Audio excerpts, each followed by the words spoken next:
शराब घोटाला। भारतीय जनता पार्टी ने पिछले 4 साल से इस शब्द का भारतीय राजनीति में खूब इस्तेमाल किया। आज उसमें जो आदेश आया उस पर भी चर्चा करेंगे। न्यायालय ने, हमारे जस्टिस सिस्टम ने इसमें एक बहुत ऐतिहासिक फैसला दिया है। इसके लिए मैं जुडिशरी का बहुत बहुत धन्यवाद करना चाहता हूं, जज साहब का बहुत बहुत धन्यवाद करना चाहता हूं। आज के इस माहौल में जब सारी संस्थाओं को, सारे अथॉरिटीज को डराया जा रहा है, धमकाया जा रहा है, ऐसे में इतना बड़ा न्याय करने के लिए जज साहब ने वाकई बहुत हिम्मत दिखाई है। मैं उन सभी वकील भाइयों का धन्यवाद करना चाहता हूं जिन्होंने एक एक कदम हम लोगों का साथ दिया, हमारी ये लड़ाई न्यायालय में लड़ी।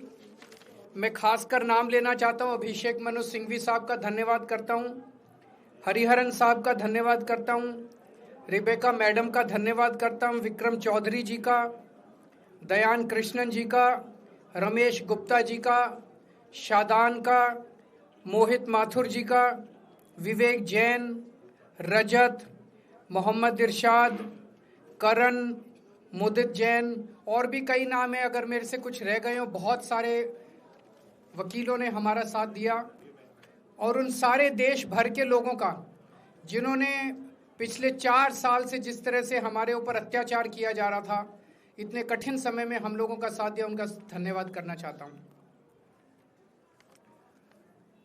आप जान रहे हैं कि किस तरह से पिछले 4 साल से ईडी को, सीबीआई को, सारी संस्थाओं को इस्तेमाल करके हमारे ऊपर एक शराब घोटाला नाम का एक आरोप लगाया गया।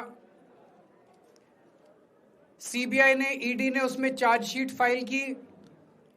आज कोर्ट को प्राइमा फेसी ये निर्णय लेना था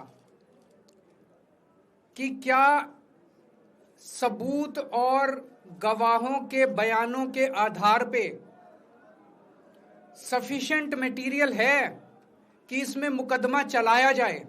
अभी मुकदमा चला नहीं था। कोर्ट को यह निर्णय लेना था कि क्या मुकदमा चलाने लायक सफिशिएंट मटेरियल है, और कोर्ट ने लगभग 600 पेज के आदेश में सारे सबूतों और सारे गवाहों को मद्देनजर रखते हुए ये कहा है कि इतना भी सबूत नहीं है, इतने भी गवाहों के बयान नहीं है, एक निक्का सा भी सबूत नहीं है कि इसमें मुकदमा तक चलाया जा सके।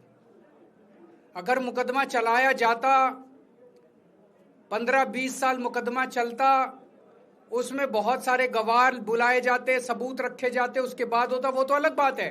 कोर्ट का ये कहना है कि इतना टुच्चा केस है, इतना फर्जी केस है, इतना बेकार केस है, इतना गलत केस है। ये मैं नहीं कह रहा, ये भाषा है। आप कोर्ट का ऑर्डर पढ़िए। ये ऑर्डर जो है ये ऐतिहासिक ऑर्डर है। कोर्ट ने कहा है कि इतना फर्जी केस है, इतना फर्जी केस है, एक भी सबूत नहीं है, एक भी गवाह नहीं है कि इसमें मुकदमा भी नहीं चलाया जा सकता।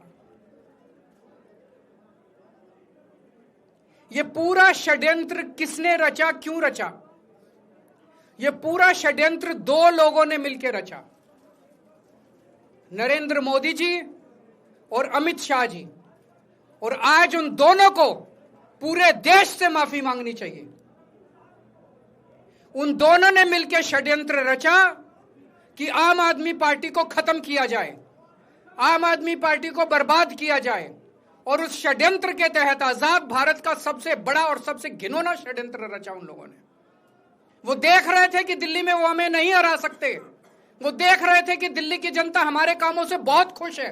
वो देख रहे थे दिल्ली में कामों की राजनीति के आधार पे वो कहीं खड़े नहीं होते, तो उन्होंने एक षड्यंत्र रचा।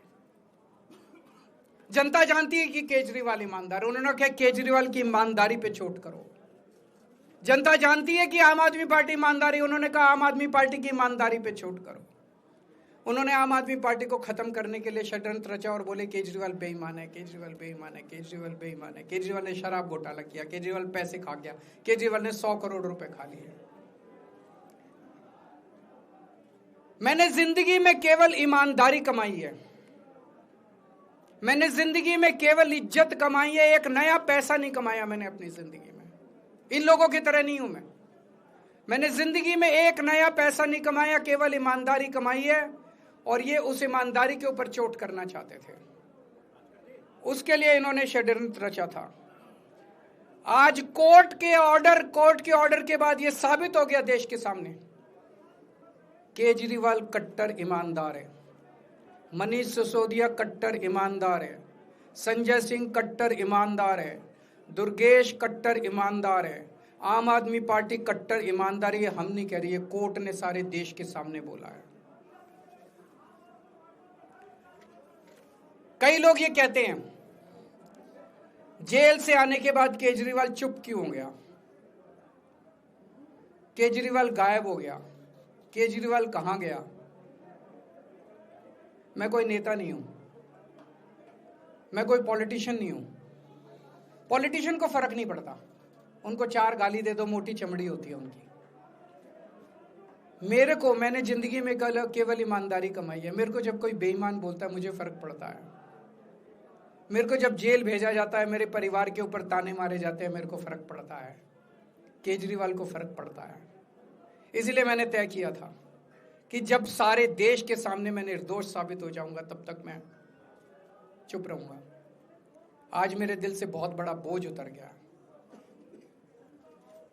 मैं मोदी जी को कहना चाहता हूं, मोदी जी आपने हमारे ऊपर इतने केस कर लिए, आपने ईडी छोड़ दी, आपने सीबीआई छोड़ दी, आपने पुलिस छोड़ दी, आपने इनकम टैक्स छोड़ दिया हमारे पीछे, आपने जेल भेज दिया हमारे 5 सबसे बड़े नेताओं को। आम आदमी पर एक समय ऐसा था जब आम आदमी पार्टी के सबसे टॉप के 5 नेता जेल में थे एक साथ। उसके बाद भी केजरीवाल का कुछ नहीं बिगाड़ सके। अब तो एक ही तरीका बचा है मोदी जी केजरीवाल से निपटने का, केजरीवाल का कत्ल करवाना पड़ेगा, केजरीवाल की हत्या करवानी पड़ेगी। उसके अलावा अब केजरीवाल आपसे संभलने वाला नहीं है। अब आपके बस का नहीं है केजरीवाल, आपने सब कुछ करके देख लिया, अब केजरीवाल का कत्ल ही करवाना पड़ेगा। और एक तरीका है, मैं पहले भी बोल चुका, लेकिन वो मोदी जी के बस का नहीं है। मैंने 500 स्कूल बनवाए दिल्ली में, आप 5000 स्कूल बनाओ। मैंने दिल्ली की सड़कें अच्छी करी, आप पूरे देश की सड़कें ठीक कर दो, देखो केजरीवाल को कोई पूछेगा ही नहीं। केजरीवाल ने 200 मोहल्ला क्लिनिक बनाए, आप 20,000 मोहल्ला क्लिनिक बनाओ। आप तो देश के प्रधानमंत्री हो, अरे अच्छे काम करो ना। वो नहीं होता मोदी जी से, वो मोदी जी से नहीं होता। मैं उनको कहना चाहता हूं, प्रधानमंत्री जी, केवल सत्ता की जो प्रधानमंत्री मोदी जी की और अमित शाह जी की सत्ता की हवस है, ये उसका नतीजा है जो ये षड्यंत्र रचा गया। और इस षड्यंत्र का मैं बहुत छोटा हूं, हमारे परिवार ने बहुत भुगत भोगी है। मैं जेल गया, मेरी मां बीमार रहती है बहुत ज्यादा, उसको अस्पताल में एडमिट कराना पड़ा, बहुत रोई मेरी मां, बहुत रोई। इनकी पत्नी मनीष सिसोदिया जी की पत्नी, उनको मल्टीपल स्क्लेरोसिस डिजीज है, सब लोग जानते हैं। जब सुप्रीम कोर्ट में केस चल रहा था, संजीव खन्ना जी ने कहा कि बहुत गंदी बीमारी है, उनके नीचे का पूरा पोर्शन काम नहीं करता और धीरे धीरे बीमारी बढ़ती जा रही है। हमारे परिवार ने बहुत भुगता है, लेकिन वो इंपॉर्टेंट नहीं है, हम इंपॉर्टेंट नहीं है, हमारा परिवार भी इंपॉर्टेंट नहीं है। लेकिन मोदी जी और अमित शाह जी के षड्यंत्र का खामियाजा जो दिल्ली भुगत रही है, दिल्ली के 3 करोड़ लोग भुगत रहे हैं, उसकी भरपाई कौन करेगा?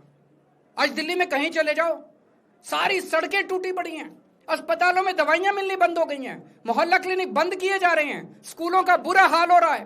पूरे दिल्ली में पोल्यूशन इतना ज्यादा कभी दिल्ली की जनता ने नहीं देखा था। यमुना का बहुत बुरा हाल हो गया है। एक चीज बता जो तो दिल्ली में इन्होंने ठीक करी हो, पूरी दिल्ली का बेड़ा गर्क कर दिया। सबसे बड़ा खामियाजा मोदी जी और अमित शाह जी की सत्ता की हवस, उसका सबसे बड़ा खामियाजा दिल्ली के 3 करोड़ लोगों ने भुगता है। दिल्ली के लोगों से जाके पूछो।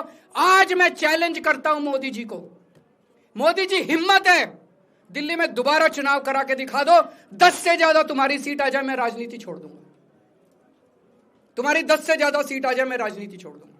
दिल्ली की जनता त्रस्त हो चुकी है तुम लोगों से।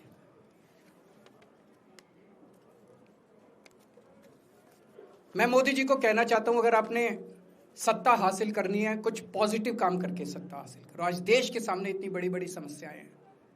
आज देश का युवा दुखी है, देश का व्यापारी दुखी है, देश का उद्योगपति दुखी है। आज अमेरिका हमें आंखें दिखा रहा है। मोदी जी की हिम्मत नहीं है जो ट्रंप के खिलाफ एक शब्द बोल दें। ट्रंप के खिलाफ रोज ट्रंप गालियां देता है मोदी जी को, रोज ट्रंप गालियां देता है भारत को, रोज ट्रंप गालियां देता है हमारे देश को। मोदी जी के हमारा प्रधानमंत्री भीगी बिल्ली बना हुआ है। अरे देश संभालिए ना, आपको हमने देश चलाने को दिया था और आप केजरीवाल में उलझ गए, आप आम आदमी पार्टी में उलझ गए। पॉजिटिव काम करके सत्ता हासिल कीजिए, ये नेगेटिव काम करना बंद कीजिए। अगर आपके कोई एक दो प्रश्न है तो। क्या आपको उम्मीद है कि अब ईडी के मामले को भी? ईडी मामला खत्म हो गया।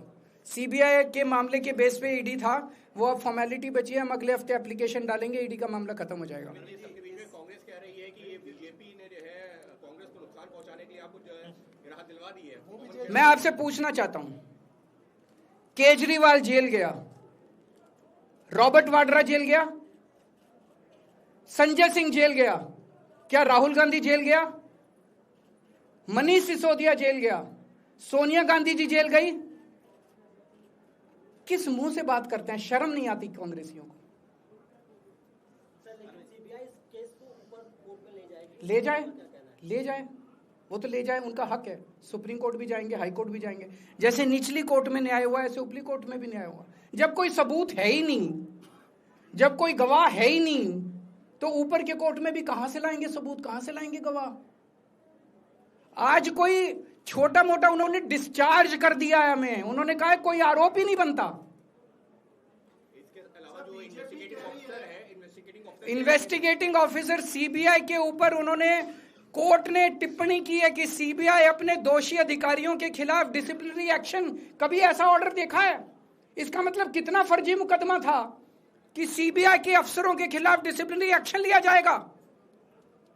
आप कुछ कहना चाहते हैं? सर, बीजेपी के